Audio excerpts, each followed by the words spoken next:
Welcome back, everyone, to another episode of the Crypto and Coffee podcast. As per usual, I'm your host, Giordano, followed by my two co-hosts, Cordell, Tanny, and David Blackstone.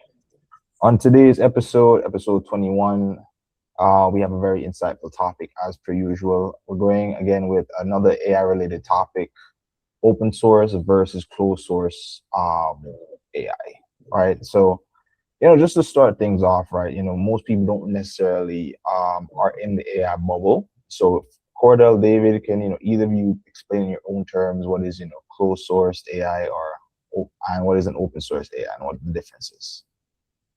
Well, I would just say at a very, let's just start with at a very high level differentiation. It's just really, who has control of the model and control of what's going on inside.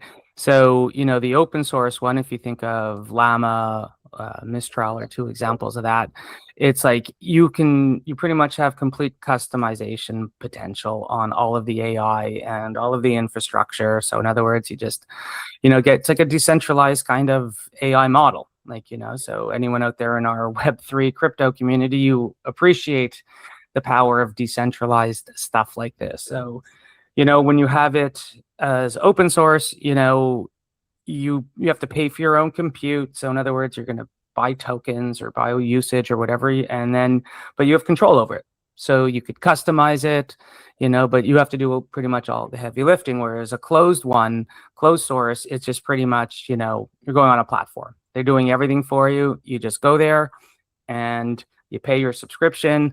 And, this way you don't have typically total control over the models or how you're setting it up. You're just pretty much on a platform and that's it. So that's how I would just describe it at a very top level. I mean, obviously, as you dive into the granularity, there's more nuances. And what would you say is more beneficial to a developer? Like all of us here are developers, right? What would you say is more beneficial to all three of us? Oh, it really depends on the project and depends really on what you're doing, right? So, for the most part, I am fine with closed source AI.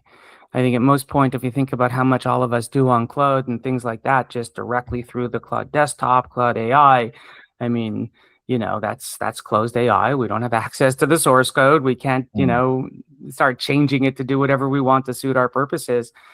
But, at the same time, I do have some agentic AI stuff that I've created that just relies on pretty much more of an open source model, like DeepSeek. DeepSeek is DeepSeek open source, David? I don't remember. Yeah, I'm pretty sure the Chinese models are open source. That's what I thought. Yeah. Yeah. One of the things that they're trying to do is, this is looking into it. Like they've not explicitly stated this, but they released AI models that are open source and pretty much almost as good as the other ones that are out, but at a fraction of the cost. So effectively, the more people know about those, the more likely it is that the AI bubble is going to pop. And currently, the U.S. economy is throwing a lot into AI, and the government. So I've read. So they are trying to effectively, this is basically economic warfare without explicitly stating that. So Trump has tariffs, they have economics. Well, they have trade, they have capitalism. So eventually, if you have two products that are very, very similar, then eventually the cheaper, more efficient model is going to win. For example, McDonald's versus basically every other burger place. While McDonald's was actually appealing to the low cost or the consumer that wanted things to be cheap and fast, they were doing well. When they tried to price their burgers at the same price as you would have from Red Lobster or something, the middle of the road places, they started to fall under. People stopped going.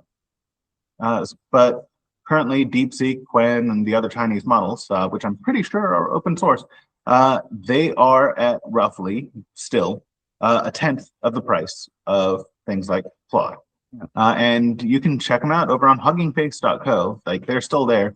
And they're using those open source models to train off of things like Claude to be at roughly the same capability. The rest is just the harness. Yeah, the rest is just the harness. So, yeah, so I've been using mostly some of the agentic systems that I create, I primarily use DeepSeek, but I don't necessarily say it's because I'm doing it because it is open source, right? I'm just doing it because, as David just described, it's the cheapest one for, especially for some of the stuff that I'm doing.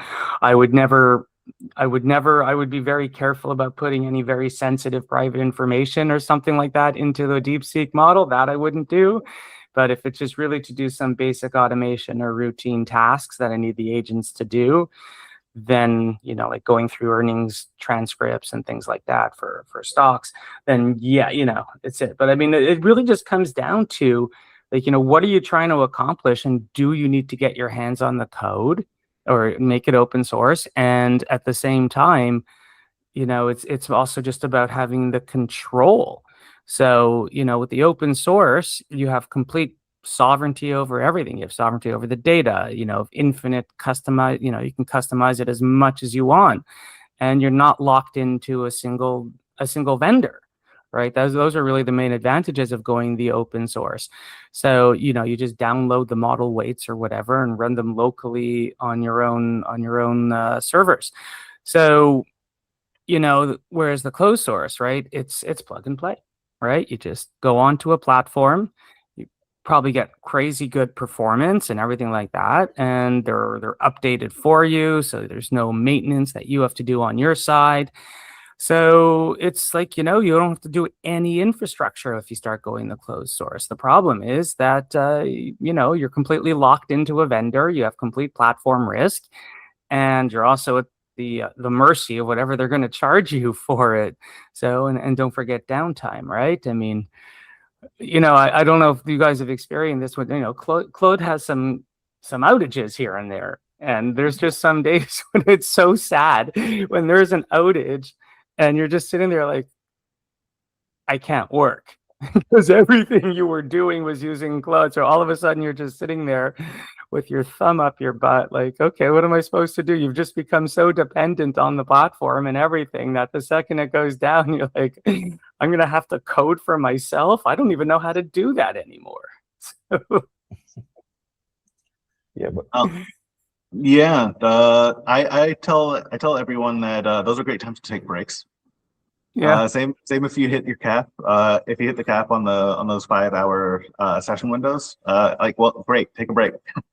If you're doing that much coding, at that point, just go off, grab a coffee, take lunch, whatever you need. Like go watch a movie, do something, and then come back when the session refreshes. If they have an outage, well, you're probably going to get charged at a token premium anyway. You're probably going to burn through 50% off of one query. And they love to do stuff like that. So yeah, just take a break. I didn't know that. Switch over to Codex for a bit, and they would definitely not want to hear me say that, but yeah, Codex is basically as good, better in some ways, and you can switch over to that and be absolutely fine. I've done that, and I've done that with the Chinese models as well. There are multiple reasons to switch between them, that being one of them. I wouldn't be too worried about the data, because every company in America takes your data. Like the ones that have absolutely nothing to do with data collection are taking your data, and so you're basically like they had that one argument back in like the early 2000s of if you have nothing to hide, you have nothing to fear. Well, at this point, they've basically taken that and run with it. Every single company is taking every single metric that they can about you on every single thing that you do. Now, if I were to hire a spy to follow you around throughout the day and just write on a notepad everything that you were doing, that would be illegal. But they do it via the computer, and that's completely fine. And that's all of them. Now, here's the difference between America taking your data and China taking your data. America taking your data, you say anything that's against certain groups, you're going to be in trouble. You say anything about the IRS, and like I'm not just talking about the groups that people think that I'm talking about. Like you say something about the IRS and how you don't like to pay taxes, or you want taxes to be lower. and then just right off the bat, you're on that little list of potential extremists, and that is very literally anti-taxes is one of the things that they list on their list of potential extremists. The criteria for that. That's one of them, right there. So me on that list right now for just saying that, because we are on an American site. Now in China, they're not going to care about what you say so much. They're not going to care about what you say, such as over in the West. They're going to have the same rules applied for different things. So we live on the same criteria. We live under the same rules. We live under different criteria. China, you don't say anything about the Chinese party because that affects their power. Over in the West, you don't say anything about these groups or these things. Taxes being one of them. They don't want you to convince people that, yeah, we're probably paying a little bit too much if we're getting taxed on absolutely everything. Because you're taxed on your income, you're taxed on your car, like annually, you're taxed to pay for the road, you're taxed to you have the mandatory insurances that you need. You have to pay for you have the toll roads on top of that. You have to pay for like all these different things, and then you have to pay the sales tax on the gas. Like it's just at every single level you have a tax. But if you say anything about it, congratulations, you're an extremist. Mm. I live in Quebec, right, which has like the highest. Sorry, I was like, I live in Quebec. We've got the highest taxes in North America. So I'm pretty sure me saying that we have very high taxes in Quebec and I don't want to pay them anymore. I'm sure there's a couple other million people that feel the exact same way. So I'm not really worried about our government coming after me for saying that. Yeah. I mean, it's, Now, here's the thing that you might not have expected. Like, I hit a warning on Claude just the other day, and what did I hit it for? I was looking into some vampire lore, and they said, "Well, this seems like it could be going over biology," and it popped up a warning. I've never seen that on a Chinese model. No, it's interesting because the human in the loop aspect behind behind all of these systems, right? At what point will your query trigger a flag that's going to have a human review it? So I've never actually had, anything pop up saying, "Hey, you're researching some forbidden topics here."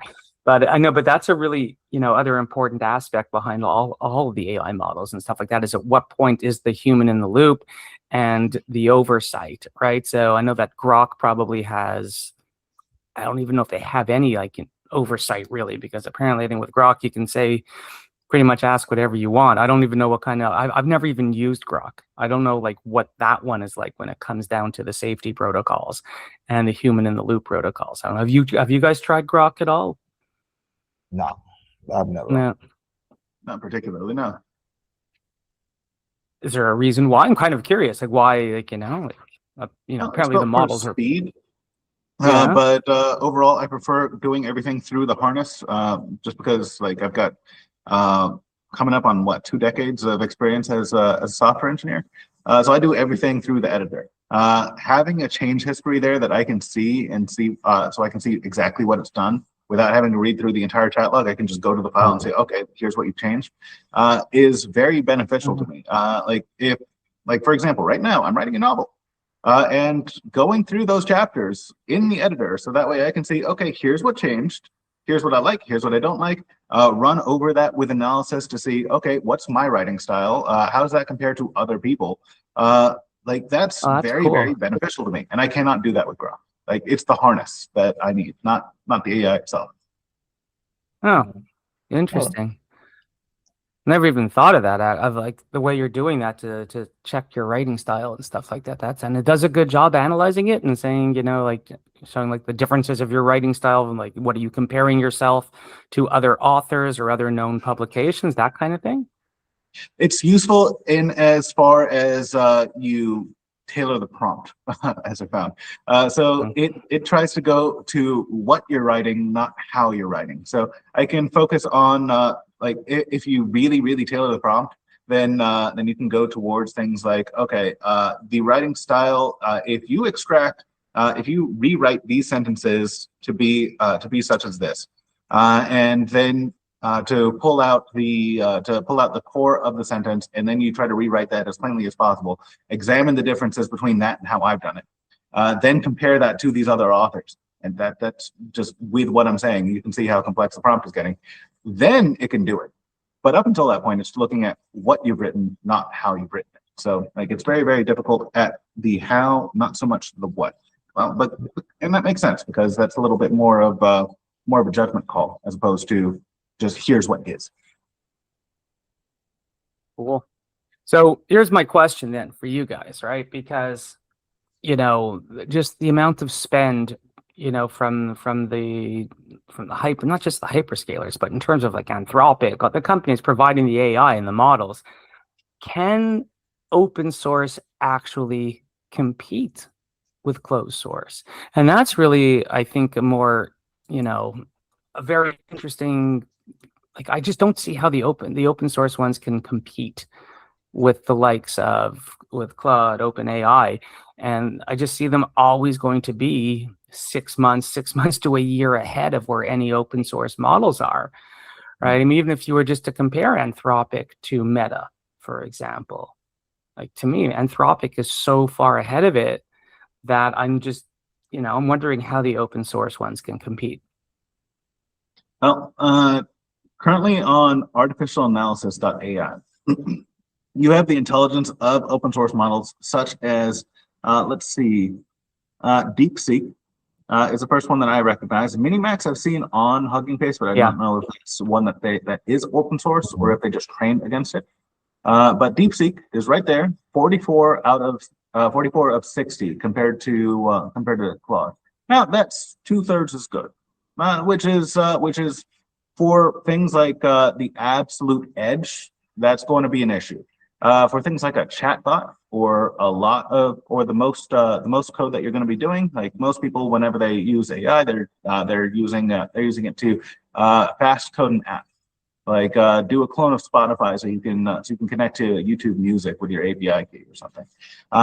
They do stuff like that, very, very fast. They do things like a finance app for themselves, not something to release. That's going to be fine for that. Now, if you look over at cost per task, they're at 4 cents compared to Claude's 2.75 as a cost per task. That is far lower than what I just said of 1%. Well, I said, yeah, it's a little over 1%. It's like 5%. So like, yeah, it's very, very close to it's very, very close to absolute savings on that. But with the savings compared to what you're getting on intelligence, it absolutely beats Claude. So it really, really depends on what you need it for. If you need the harness, Claude has the best one. If you need the AI, DeepSeek is going to fulfill most users' tasks for absolutely everything. You have the people who are using AI for dating or therapists, and yes, there are people that are using it for dating. And oddly enough, it's not the men the way you'd think. It's more women who are jumping for that. We can dive into that if you need. But there are articles. You can find them. Like, and I'm here I am waving my hands like Alex Jones. But yeah, you've got AI where you've got high intelligence, and it's high enough for anything that you're likely to use it for as an average user, and super low cost. If you're using it for a bleeding edge company, no, it's not going to work for you. But if you're using it to make the average stuff that the average user does, absolutely, it's not. Wow. I never, it's because I again, for like DeepSeek, I just do it for some of my agentic systems, and it's just really because it's cheaper. That was really the main reason, right? Because with $2 loaded into my DeepSeek account, that's going to last me a couple of years. Whereas, what I need to do with Claude, I don't even know what the cost would be. It was like 3 to 4 times more expensive, I think, at that point. Anyways, but it's just coming back to the whole open source versus closed, AI. Just, I don't even really use the open sources. So and then that's me. I don't see how many other people are using the open source unless you really have the ability to manipulate it and build whatever you need to and make it more attractive than having a closed AI. Yeah. So Cordell, I wanted to ask everyone here, right? I know Fable 5, they brought it back for like, let's say a week and plus like 8 days in total, right? And I think today at like 12 a.m., they're gonna just basically change the whole planning for it, where you're paying, I guess, I think per million tokens, if I remember correctly, right? Has any of you tried Fable 5 as yet? Very briefly. I did it very briefly, mostly though because I'm terrified of the usage right now. I can't afford to hit my usage limits given how much I use Cloud for for almost all the work that I do, whether it's work for my clients, building new trading Yeah. strategies. So I tried it very briefly, and I don't know if I'm at a point where I can say, wow, this thing is crazy. But what I've read about it and what I've read about other companies doing it, I know this was on Anthropic's site, that I think it was Stripe used Fable to migrate, I don't even know how many lines of code or everything on Ruby. They migrated, and I think it took them a couple of hours when they had a team of if they had to do it manually, it would have been a team of engineers that would take them 2 months. So I think that's the stat that I've seen that really, I was like, oh my God, that's just ridiculous.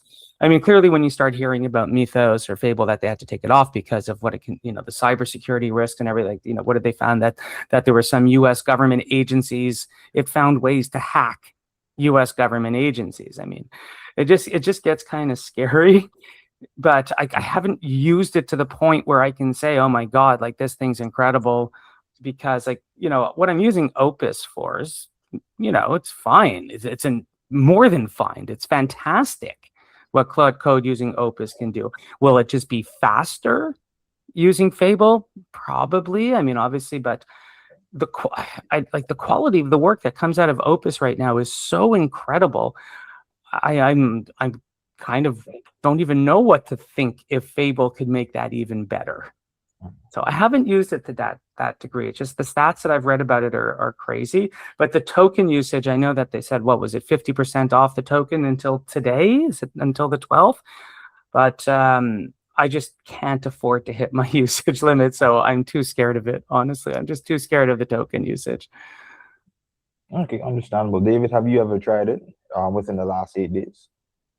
I have, but I wasn't too impressed by it. No, for everything that Why? I'm doing with AI, Opus and Sonnet were the next 2 models down were good enough for me.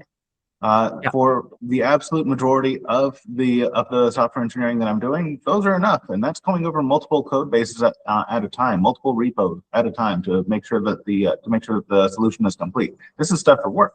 And yeah, it's been more than enough for those cases. Now, maybe that's not the most complex thing, but sure, it's been enough for me. I've not seen too big of a jump from Fable. Now, according to artificial analysis, Fable is at the top. It beats out the other cloud models and such. Well, on what maybe metrics? if I dive into that specifically. On which metrics? On which metrics do you see it? On intelligence. That's their front page. Now I can scroll down the page a little bit. Intelligence. I'm not sure I know what that means. I mean, is that just token? It's just output. It's token. Is it just token output per request that metric is? Like, because that's obvious to me that Fable is going to have an insane amount of output for each request. They have benchmarks, and you can dive into them based off of the different things that they the different pieces of information that they include. Like here, I could. Are you okay with me showing screen? I don't see why not. I mean, yeah. we've never done it before, have we? Yeah. It's the first for everything. Yeah. So let's try that. All right, so let's go for window here and share. Yeah. Now that's going to be down here, a little bit down the page, but you can see here that once expanded, you have this go over their intelligence index a little bit. Now this is not the only place where they include information. As you can see here, we're very, very high up on the page, and that's not a source list below that. You can check a good bit of it, but they've got Fable at 60, Claude Opus at 56, Sonnet at 53. Those are very, very close values on the test that they're doing. I've not had too big of an issue with that. And here's why I don't believe. Here's why I didn't believe the issue about what came out with Fable at the time. Now I wasn't able to find it when I did the search, but at the time when I saw the article, I saw it as as being written with AI tells, which had me thinking, what did the Department of Defense use Claude to put out their announcement about this? They were saying things like, "Oh yeah, Fable managed to hack into our system. That's not outputting this. That's intelligence, or that's reasoning through the system." Okay, well, negative comparisons like that, those are an AI tell. AI does that in basically every other sentence. So what that had me thinking was, okay, so you used AI to make this announcement or something. Well, a few days later, what did we get? Well, we got another model that came out that was beating Fable on some metrics. Not ones that I've dived into on here, but like they did beat Claude on some metrics. I think that was a design model. But we've got GPT 5.5 here, or 5.6. Yeah, we've got 5.6 here. That's just 1 point under on the same metrics. Yeah, I don't see how Fable was this great. I think that it was either the U.S. government pushing back against Claude for not allowing them to do some things, or that was a marketing stunt by Claude themselves. Or with collaboration from the U.S. government. I don't know. I don't know the deals that are being made. I don't know anything along those lines. So all I can do is speculate. But like they were banned for like a week, and then the ban was lifted. And this is by Claude's statement that they were banned. So I'm not too sure about what was going on there, but I don't think that they were doing anything too impressive, because I haven't seen too big of a difference between this and the other models. From what I've understand, what I've seen other developers do with their code base, they use Fable 5 to essentially like read the entire code base. I know other people use plugins like, you know, Graphify, if you guys are familiar with stuff like that, you know, where you can like, you know, basically like a second brain. So basically, people use like Fable 5 to essentially read the entire file or the code base, and then from there they would use like Opus to actually code itself. Right, that's what I've seen people do over the past 8 days. I've seen people do it on Reels. I've seen people do it on TikTok, and I think for what it's worth, it kind of does save some of the token usage you might have as a developer. Like, you know, you use Fable 5 to read it, and then you use a lower model Opus to actually code. Interesting. I hadn't even thought of that. I mean, I just figured, or the way that I see it, is that, look, you're going to use Fable. Like if I needed to build a complete app, like a complete app, back end, front end, beginning to end, from scratch, yeah, I'd probably want to use Fable 5 for that compared to Opus, right? Just because of how much the output, how much faster it would get it done. So, I mean, that's pretty much how I see the usage. You know, like you said, auditing a massive amount of, you know, of a massive code base, different interconnected, you know, components and stuff like that. Yeah, absolutely. I think that's your use case for Fable. Otherwise, if you're just doing standard coding, writing, you know, or just your standard Claude Code, you're most likely fine with the Opus, you know, 4.8 set to max. You're going to be more than fine with that. Yeah, because like, you can always have like, you know, Fable build like the file and folder skeleton, the architecture, all that stuff, and then you just have like, you know, Opus go through the actual code itself. Yeah, that's pretty much it. I mean, I guess I don't know when I'm going to get to the point where I think I'd have to see the usage cost for it to come down to get me a little bit more tempted to try it right now. You know, just because I don't know what to expect. The last thing I want to do is put in a request, try this, and the next thing I know of, like, I've just blown through my 5 hours of usage, or worse, my weekly usage. You know, and I never hit my usage limits. Like, I never hit them, and I use this thing pretty much nonstop for most of my day, and I have still yet to hit a usage limit. So I don't want to hit that usage limit. Okay, maybe I'll get to it one day. You have the $100 plan, if I'm not mistaken, right? I'm on the it's the max. So, but I don't know. It's in Canadian dollars. So I'm paying 160 Canadian dollars. So what is that, like 130, 140 US? Yikes. Okay. And one thing I wanted to ask, like Claude just released its new dispatch function, right? Where you can basically control your, your computer from your phone, right? So I know a lot of people have already like kind of tinkered with it a little bit, and people prior to that have been using a Telegram bot to essentially control the computer. Has Yeah. any of you tried it? Has any of you tried dispatch so far, David? No. Dave, No, have you tried? I want to try this thing like crazy though now. Yeah. Yeah, every request does like burn through your tokens a little bit, just letting you know. Dave, have you tried it? no, I keep AI rather limited to its capabilities for anything that I have it do. Like for example, read and write over various things. Yeah, sure, read whatever you want. I'll keep it very limited for what it can write and where it can write to, though. Anything it outputs, I go over it. I make sure that it does what it needs to do, that it's doing it properly. I'm very limited on what I allow it to do. But like grabbing information, sourcing information, going through it, parsing it, running an analysis, absolutely. I'll do that stuff all day. It's the writing that I have an issue with.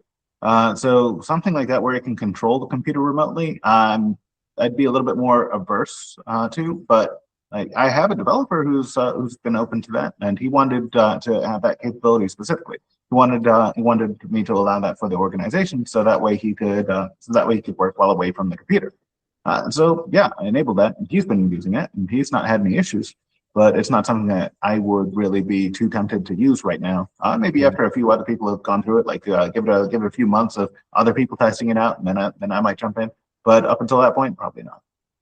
Well, I mean, some of the use, like the reason why I'm so fascinated by it, first of all, I've been using Telegram bots for years. All right, for years. It's one of my main communication tools that I'll use to monitor some of my cloud systems or for my trading strategies, right? So some trading strategies, back in the day, I used to experiment with it, controlling Binance trades and things like that. But most of that's blocked now. But like I have, let's say, some stuff running for clients, I've got websites or, dashboards for their trading models that they use to monitor their, how their strategies are doing in real time. If any of this breaks, let's say if there's something that fails, an update fails, I get notified on Telegram, or every morning I get a report on Telegram saying, these were the updates that the code, into the database. It's just stuff all running in the background to make sure the data is always updated. And I get reports via Telegram, and I love it.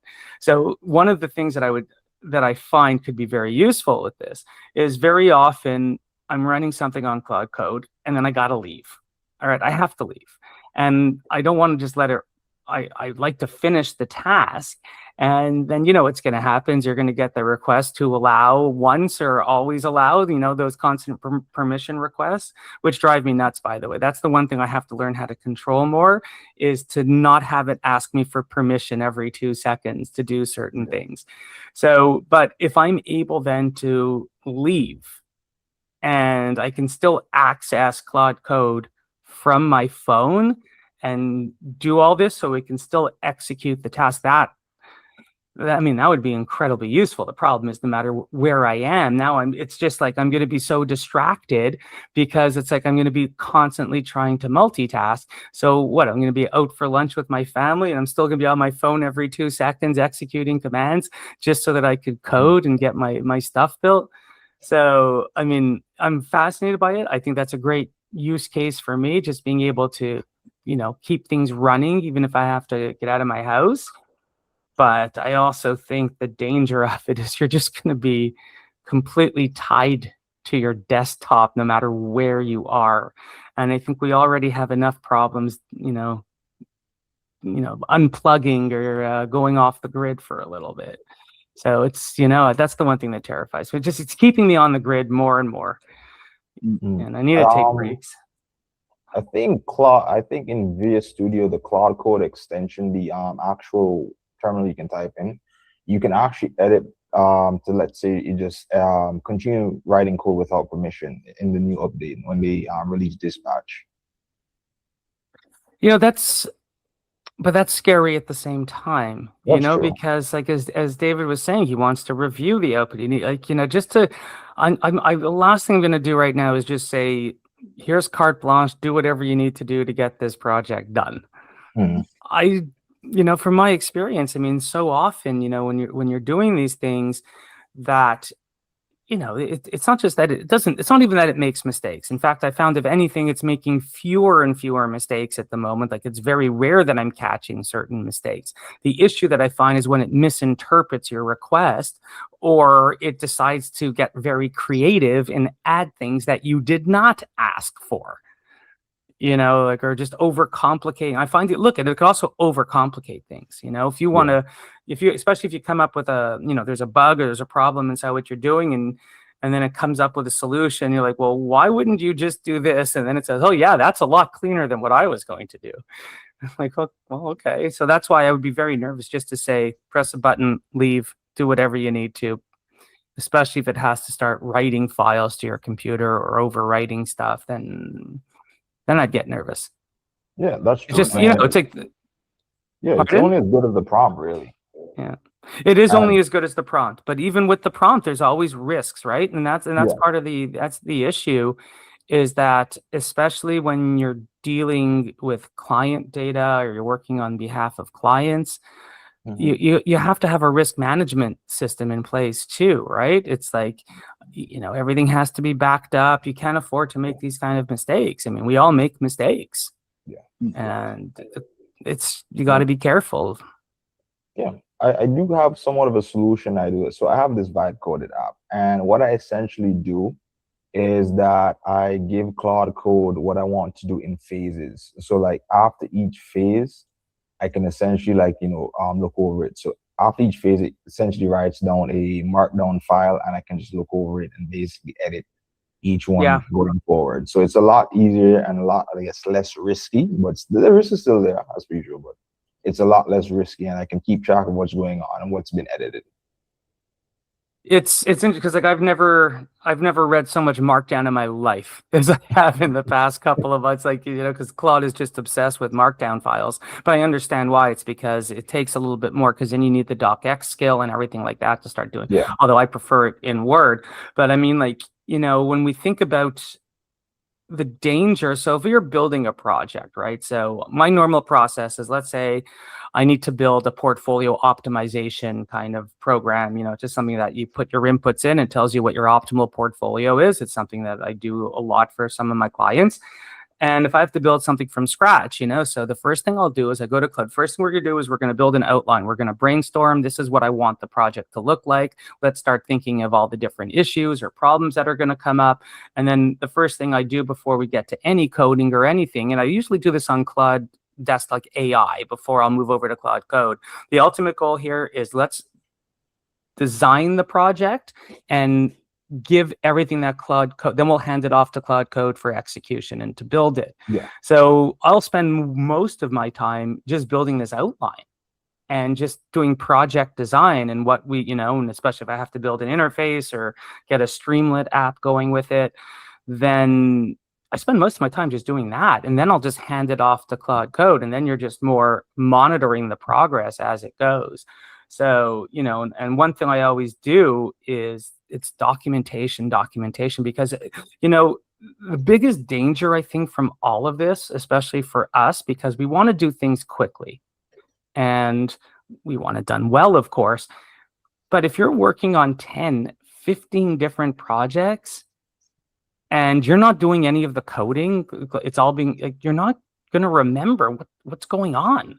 You're never going to remember exactly how something was done. What's the structure? What's the project structure? So as part of everything I do, there's a requirement for complete documentation at every step. What did you do? What files? Like, it's a total audit log that I make Claude keep so that I can see what happened at every single step. So that if I don't remember something, I'll have a source of truth, and that's another term that Claude loves to use, the source of truth. And this way, like documentation, like you have to make sure that you've got your documentation going, not just at the end, but as you go, so that it maintains an audit log of everything that it did, and have it commit and push often. So that way you have it all, you can roll back or something like that.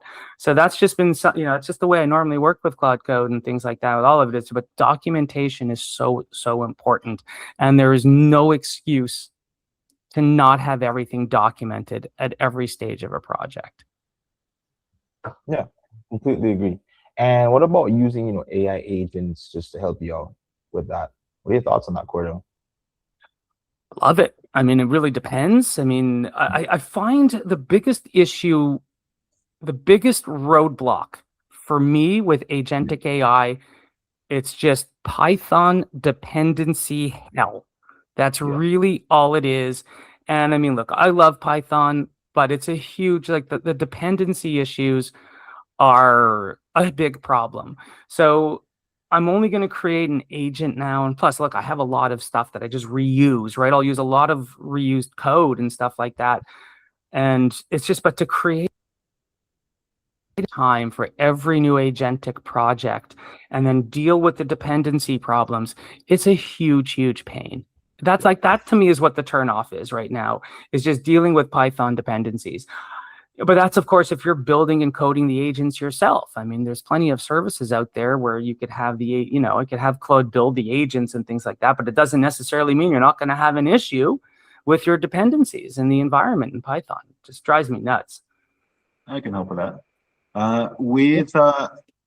When writing in Python or anything with dependencies, anything with version dependencies, the tendency is to keep them open-ended, and that's definitely what the AI is going to do. But if you pin it to a specific version, then you can check against that and upgrade when you need to, as opposed to just letting it auto-update to the latest thing, which will probably break the project. I agree, which is what I do, right? Especially if I'm working in Colab, if I start in Colab. And quite honestly, I start almost everything I do now in Colab until I've got proof of concept. And, then I'll go over to PyCharm and Claude Code and do it full, because it's just setting up the environment, it takes time, right? And Colab, it can get stuff done quickly in Colab, and Claude Code could write the notebook for you. But no, I 100% agree. I pin the versions, but that still is not a guarantee. You still have to figure out which versions to pin.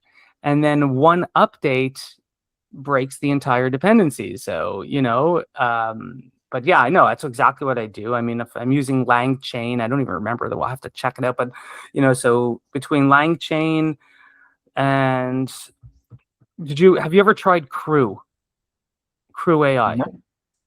No. Okay. So Crew AI, it's supposed to really do the agentic AI. It's supposed to be like the best, easiest way to create your agents. So because it creates the LangGraph and LangChain, you have to create each node one at a time, so you have to keep adding the layers. Crew AI is supposed to do it for you, but I never got it to work.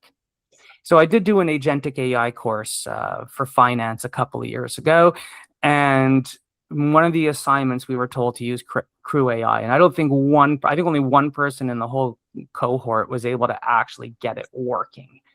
So apparently Crew AI is an awesome way to build the agents, but I had so many problems with the dependencies and getting it set up. And LangChain, yeah, it's easier for you. It does it for you in terms of creating all the nodes and the agents, but LangChain is the one that worked for me. But I have to pin versions of that. You have to find the right version of the model that you're going to use too. So you got to pin the version of DeepSeek. You got to pin the version of LangChain. There's a lot of different moving parts to it. And, it does take time. It does take time. One of the things I've seen over the past, I think 3 months, is people buying one of those Mac Minis. I think it's like those $800 small boxes, if you know what I'm talking about. And I've seen people run like a whole 5 AI or AI agents on it, just having it for their company. So one AI would essentially act as the CTO. It reads code, it basically finds anything that's wrong with it, and then you probably would have a next agent do like the development or probably two other agents doing development. And then Mhm. the crazy thing is they would have like other agents, one doing marketing and one doing operations, as in like, answering emails and basically acting as a secretary, right? And the Yeah. crazy thing about it is it's like its startup cost for it is just probably like $800-900, and then this, I guess, the cloud subscription fee on a monthly basis. And it's just kind of insane if you really think about it, for like any person that's really doing like a vibe coded startup or just building a basic app. It's a great idea. I mean, it's almost as if that's what people were using a Raspberry Pi for 15 years ago, right? If any of you guys were ever using a Raspberry Pi, I love that thing. So, I mean, I found so many creative ways to use a Raspberry Pi, Mm. and I can absolutely see using one of these mini MacBooks to do, just keep your agents running. It makes perfect sense, actually. It's like a nice little autonomous little separated system that you've got running there. And yeah, no, I love that idea. I mean, I've never been a Mac person though, so I don't know what it would take for me to learn how to use a Mac and get it going. I know most people are Mac people nowadays, but not me. So, but no, I love that idea. It's because you can, I mean, because I think like for me, the biggest issue that I have, right, and it's not productivity, it's organization. It's, you have, and I don't believe in to-do lists. I think like, the problem with a to-do list is that you'll never knock everything off, and it's there. You might end up starting with the easiest items, and especially if it's like your most productive times of the day, you should probably do your heavy lifting tasks. So, I use Trello. I'm not sure if you guys use any kind of project management system or something like that. So mine is Trello. I have all the boards, and but to get all of the information in there, it takes time. So one of the main things that I'm sure I can do this, and I know that Trello has built-in AI also, is I would love to have an easier way for me to add all of the information to the correct boards. This is where I really wish I was on the Star Trek Enterprise and I could just say, computer, add this to my, like I want to get to that point where we have, voice command agents that could take care of all of my organization and my project management task. That would be huge for me. Actually, You almost there. got something for that. Yeah. So this is I'm working with this one company called actually, why am I forgetting the name of it? Wow. That's great. I'll edit that part out so that iWealthX. I'm working with this company called iWealthX, and the CEO of that company, he's been running around checking out a lot of different areas to help out the ASEAN region. One of the things that he asked me for was a system that he could use to grade and escalate the efforts of various companies with regards to AI.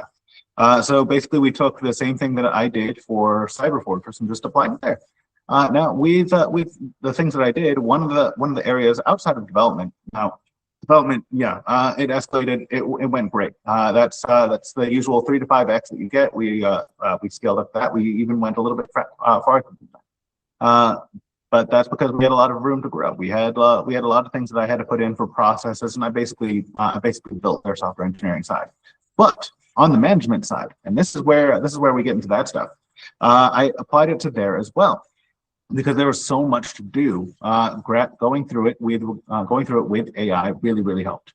Now, what I did for this was I connected to various places like Jira, Granola, which you probably saw with an icon down there. I use that for work. Jira, Granola, the Google Calendar. We connected it to Slack as well. Another one that you probably saw the icon for. And I grab information from all of these places. And every single morning, what I have it do is I just ask it, get my to-dos. And it says, it has a very specific skill there that I wrote up that basically just a task file. Here's how you do this. Every time I ask for this, here's how you do this, where you go, here's what you grab, and here's how you make sure that you've got everything. And so I have it go to all those different places, grab all the information, collect anything that's not done, or anything that's a new ask, and compile it out for me. I keep a daily tasks, a full task list, and a completed task list. So, which here's the benefit of that one. anytime anyone asked me what I was doing for any given stretch of period, I could tell them. I could just list it right off. And anything that I need to come back to, I can grab it right there. And for every single task, I have a detailed directory with the information needed for it that is called to from that task file. So every single one of these files is a reference to those directories, and then I can go through as needed. So I can pull up every task that I need to do. I can pull up the latest context for it, all the information that I need to get up to speed on it, and I can just pick up from where I left off on that. Any single time I need. If it's an email, if it's from a meeting, if it's in Slack and just some random chat that I would have otherwise have lost, I can grab every single one of those. And with the latest addition to VS Code, they added a microphone there. And I'm sure we don't have audio output, but audio input is fine, and I'm going to just read through it faster than what it would tell me anyway. Yeah, I could use stuff like that. That would be very beneficial. I even started, I tried using the Google Studio and the flows. Have you guys seen this capability in Workspace? So just for example, right, one thing that drives me nuts is, I'm sure it drives most people, especially when you're a small business. And, always, what did I just do? Sorry. So I can't stand having, I have to get all my invoices. I get emailed invoices all the time. I have to save them somewhere because I share my folders with my accountant, so he has access to everything. Didn't work very well. So I tried to set up a flow to read all of my emails, and if it identified an invoice, to save the attachment to a specific folder. Didn't work. I'm looking at it right now. It says there's one issue with your flow, and I'm like, great. So I gave up on it. But, the more and more that I see some of these, agents built into Google, yeah, I mean, I just wish they would get it to work properly. But the potential here, some of this stuff is like, is incredible. And I have to say, like, even though with Claude, now that I have Claude also in my Word and Excel and PowerPoint, I think we could all admit that I think Microsoft at this point has admitted that Copilot is a complete failure.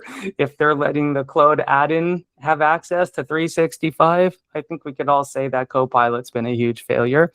I'd love to see the Google ones being built into Workspace being a little bit working smoother and a little bit better, because, it's when it comes down to productivity admin, that's always the big gains for me. And I think that's true for most people. It's a low-hanging fruit. It's something that we all spend a lot of time on. It takes us away from our revenue-generating activities, right? I mean, that's always been the one thing you want to do, is spend more time on your revenue-generating activities, which means getting rid of your admin and some of your other stuff. But I haven't seen a lot of these agentic elements built into these systems being adequate. So if you have something that could communicate with my email and directly through Trello and probably my Google Drive as well, yeah, that would be hugely, hugely beneficial. And I'm sure I could create this given the time. I'm sure look, nowadays we can create anything we want. It's a time factor. It's a time factor. You can connect to all of those through Claude's connectors. Now they have. I'm sure you MCP could. service. Yeah. All you do is just go into the connectors and you can connect to all of those. Now Trello, I'm not too sure. I know it can connect to Jira, and I know it can connect to Jira, Google Drive, Google Calendar, and your email. With regards to email, it's not going to be able to grab the attachments. With regards to Drive, it's not going to be able to see the shared directories. But you can create a Python script that can do those, especially if you include your log, and then all you have to do is have Claude call to the Python file, run it, and then have it grab all that stuff. Like tell it to like provide the title or the code that's generated to route to the email to the file, and then the output directory, and then that's it. It just runs that file every time. It's fun. No, you're right. You can do it with Python, because Python can basically do anything, like with all the different libraries that it has. So I'm sure that they have some library somewhere that can handle it. But just but found yeah, it already. most of the way there. Well, I found it already. There is a Claude connector using the MCP for Trello. So, Yeah. you know, and there's like of course, there's a YouTube video right here. This is something that I'm going to try and experiment with this week because that would be so beneficial to me to keep me organized and get all of my stuff like through my emails and directly into Trello. Or, you know, that's huge. The one thing I don't like though is because a lot of the times they tell you have to use Zapier, right, as part of it. And Zapier is a fortune. So like that you have to pay for. And, you know, Yeah. I don't want, you know, I don't want to pay for it. Actually, Cordell, there's actually a GitHub repo. I'm not sure if any of you guys have ever watched Iron Man or the Avengers. Do you know about Jarvis from like, you know, how Tony Stark's like AI assistant Jarvis? Or it sounds familiar. I was never a big I was not into the Avengers movies, sorry. David, you know what I'm talking about, right? I do. Okay, so there's this GitHub repo, right? It's basically an open source repo, and it basically it's kind of like an AI assistant for your entire desktop, right? The only thing is that you just have to create like a dashboard for it or UI for it, which you can just do easy in like, you know, Claude Code or wherever. And then basically you just give it whatever APIs. And one of the things that I've seen it do is like, you know, someone has walked up to their computer, they're clapping it, and they're like, you know, daddy's home. And like, it'll pull up every single thing that they need to do for the day, right? So they say, for instance, they have this app, it show them the MRR, it show them what tasks need to be done, it show them what emails Jarvis answered, all that stuff. I can send you guys the repo a little bit later after the episode recording. Yeah, I'm definitely interested in that. I would love to see that. You know, I got to find the time to do this. Yeah. Here's It's the just one it's problem I'd have incredible, with you know, that. like Sorry? Here's the one problem I'd have with that. Yeah. From time to time, I get questions from other people at my workplace asking to show off what I'm working with AI on, so that way they can apply it to theirs. If I go on call and type in "Daddy's home," that is going to be so awkward for the call. yeah, you might want to find another I don't know. Yeah. Yeah, but it's basically like voice recognition, right? So when it hears your voice, it'll just pull up whatever. Be like, okay, welcome back, sir, and it'll just pull up whatever is needed for today's session. So I'll send you guys the GitHub repo. It's very interesting, actually. Yeah, that could be good.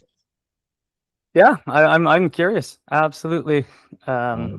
Absolutely. So, you know, I just think, you know, maybe we should wrap it up. We're probably going on a bit too long today. I just think, you know, just like, look, I'm a huge believer in agentic AI. I think we all are. And just the potential of this stuff, you know, will it take out jobs? Who knows? Or probably, but I think the jobs, everything will just shift. It's just, we're just so in the early innings of this stuff. And, you know, it's only going to get crazier and crazier. And to me, yeah, right now, I think the holy grail for right now is to get more voice activation into it. If we can get the voice activated agents and stuff like going, we're one step closer to being in our Star Trek age. So I'm excited for that. Yeah, Cordell, if you do the ending for this episode, that'd be great. All right. Well, thank you, everyone. This has been episode 21 of the Crypto and Coffee podcast, where we decided to dive a lot more into agentic AI and, well, pretty much see where the conversation would take us. Thank you very much, everyone. We will be back with episode 22 very shortly. Thank you to our host, to all the hosts here, Gio, David. We love you guys. Thank you for listening. Yep. See you guys.